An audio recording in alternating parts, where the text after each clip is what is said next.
विलासजी, हो विलासजी, खरं तर मला आश्चर्य एका गोष्टीचं वाटतं की जे विधान आज आपल्या चर्चेला आलंय की दिवाळीचा सण आणि त्या सणाची खरेदी आपण हिंदूंकडनं करा. बर, सण कोणाचा? हिंदूंचा. सणाचं पावित्र्य हिंदूंचं. सणामध्ये आर्थिक उलाढाल करणार कोण? हिंदू. मग हिंदूंच्या सणाकरता हिंदूंनी कष्टाने कमवलेला पैसा आपल्याच हिंदू बांधवांकडे खर्च करावा, जेणेकरून त्यांची आर्थिक घडी नीट बसेल किंवा त्यांच्या आर्थिक सगळ्या याला चालना मिळेल, त्यांचे उद्योगधंदे वाढतील.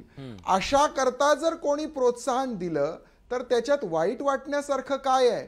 आणि आमच्या धर्माच्या सणांमध्ये पावित्र्य जपलं जाण्यासाठी जर आम्ही ती काळजी घेत असू, उलट पक्षी दुसऱ्याही धर्माचे ज्या वेळेला सण उत्सव, त्यांचे सुद्धा ज्या वेळेला सण उत्सव असतात त्यावेळेला ती मंडळी त्यांच्याच धर्मियांकडनं खरेदी करते. मग आपल्या धर्माच्या सण उत्सवांच्या वेळेला केवळ हिंदूंकडे आपण खरेदी करा हा 12 महिन्याचा आग्रह नाही, पण ज्या वेळेला धार्मिक सण असतात त्या धार्मिक सणांबरोबर धार्मिक नियमही असतात.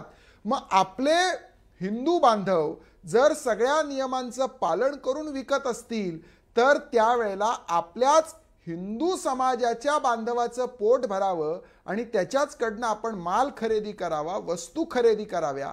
अशा गोष्टी झाल्या तर याच्यात वाईट वाटण्यासारखं काय आहे? आणि म्हणून मला वाटतं याच्यामध्ये कुठेही वाईट काही नाहीये, फक्त थोडा संभ्रम आहे.